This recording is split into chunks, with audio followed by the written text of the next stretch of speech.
Baik, sebelumnya Assalamualaikum warahmatullahi wabarakatuh.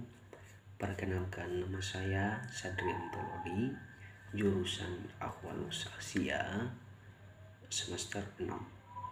Baik, di sini saya akan menjelaskan tentang tema perkembangan hukum perdata Islam di Indonesia dari masa ke masa.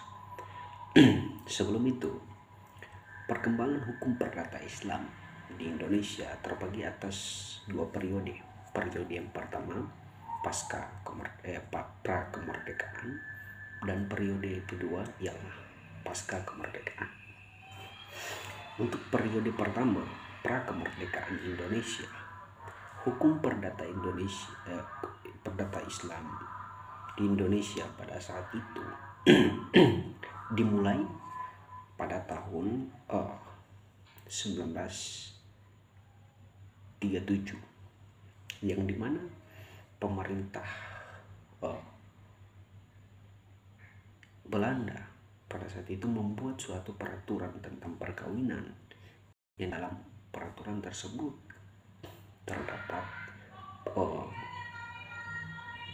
dua isinya yang menurut kalangan muslim itu tidak sesuai. Yang pertama ialah prinsip monogami. Yang kedua, perceraian dilakukan di pengadilan, tidak boleh dilakukan selain dilakukan di pengadilan. Ini mendapat respon negatif dari beberapa kalangan. Yang pertama, kalangan Hadatul Ulama, Syarikat Islam, dan juga kalangan-kalangan yang disusul dengan kalangan-kalangan yang lainnya. Begitupun dengan kalangan wanita, yang dimana pada sebelum tahun 1937, pada tahun 1928, kalangan wanita pun sudah membuat kongres, yang mana kongres itu mengupayakan usaha untuk melakukan pembaharuan hukum perdata Islam itu sendiri. Baik, itu masa pra kemerdekaan. Kita masuk ke masa pasca kemerdekaan Indonesia, yang dimana perkembangan hukum perdata Islam pasca kemerdekaan itu terjadi beberapa usaha dari kalangan-kalangan kaum muslimin untuk membuat peraturan-peraturan yang sesuai dengan hukum perdata, peraturan hukum perdata Islam itu sendiri. Namun belum saja tertunaikan peraturan usaha-usaha itu. Namun pada saat pasca kemerdekaan Indonesia,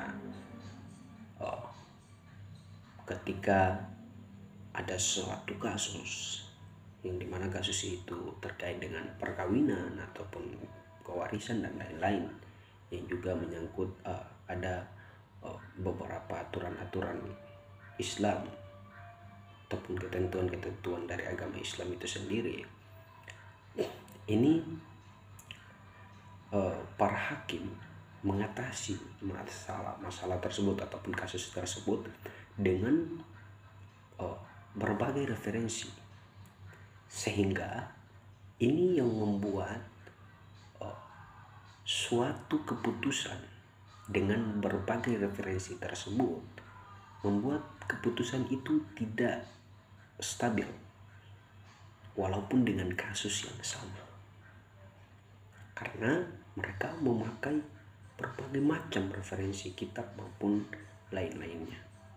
Ini membuat tidak ada konsistensinya dalam suatu kasus untuk memutuskan kasus itu sesuai ataupun dengan satu referensi saja. Sehingga itulah diperlukan suatu kitab undang-undang, khususnya peraturan-peraturan tentang hukum perdata Islam, agar ini menjadi suatu pedoman, sehingga ada konsistensi ataupun keputusan yang diambil oleh satu kasus itu sama keputusannya, tidak jauh melenceng. Oleh karena itu, pada tahun 1974 lahirlah Undang-Undang Nomor 1 tentang perkawinan. Disusul lagi peraturan pemerintahan pada tahun 1977, yakni peraturan tentang perwakafan. Saya perlu kembali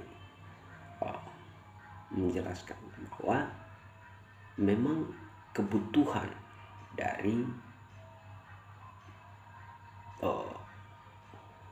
orang-orang Islam pada saat itu ialah untuk bagaimana ketika ada suatu kasus, contohnya terkait tentang perkawinan, dan kasus itu sama, insidennya sama, tapi terjadi pada dua orang ataupun dengan pihak-pihak yang berbeda, itu diputuskan dengan keputusan yang sama, tidak berbeda ataupun tidak melenceng jauh. Sehingga itulah hadirnya kompilasi hukum Islam itu. Dengan faktor-faktor ini yang membuat kompilasi hukum Islam itu lahir, sehingga menjadi pedoman bagi setiap hakim yang akan menangani setiap kasus-kasus yang terjadi. Mungkin cukup sekian yang dapat saya sampaikan.